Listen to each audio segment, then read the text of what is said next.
We are at the end of Yom Atzmaoot, the day of Israeli independence, the day that if you take the words Yom Atzmaoot and you split them in their syllables, you get a very interesting look. Yom, day, Atzmaoot. Those are the letters. In Hebrew, we know that every letter has significance and power, and each syllable has a meaning. It's the day of the tree of the sign. And what's the tree of the sign? Well, one of the trees in Jewish history is the burning bush, which was an acacia tree, which is a small bush, but it's really a tree if you give it enough water. And that tree changed history forever. Moses saw that tree and he understood that that tree was not consumed. That was the soul of the Jews that was going to be redeemed from Egypt. That's according to the Alter Rebbe of Chabad. And he teaches us that Moses didn't want to receive the job of being the Messiah. See, a true Messiah doesn't really look for that job, and yet God forced it on him, so to speak.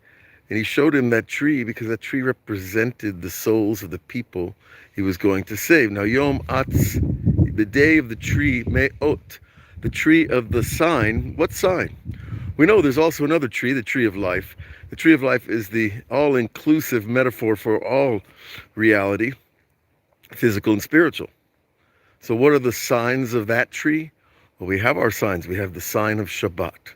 We have the sign of circumcision. We have the sign of Tefillin and Rosh Chodesh. That these signs were given to us to attach us to the tree of life, the day of the sign. So Yom Atzmaout is the day of freedom from exile, if you will, in a way. But there's many levels of exile. There's the exile of the body and the exile of the soul, the exile of the mind and the heart as well. And all those exiles, we need freedom from all of them.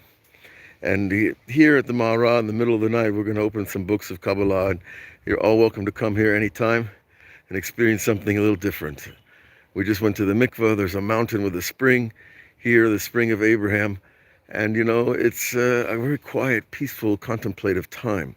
And that's, I think, where we find our freedom, when we go within. And these signs of Shabbat, of Tefillin, of Rosh Chodesh, of the circumcision, when we keep those things, the tree of life grows within us. And then we get the true freedom, the true independence, instead of dependence. And dependence can come upon many, many places, you know, from the financial world to the spiritual world. There's anything and everything's looking to to buy our attention span.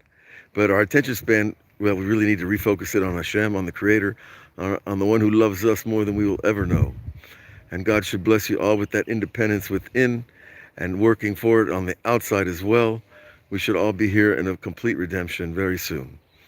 All the best. Yom Atzmaout Sameach.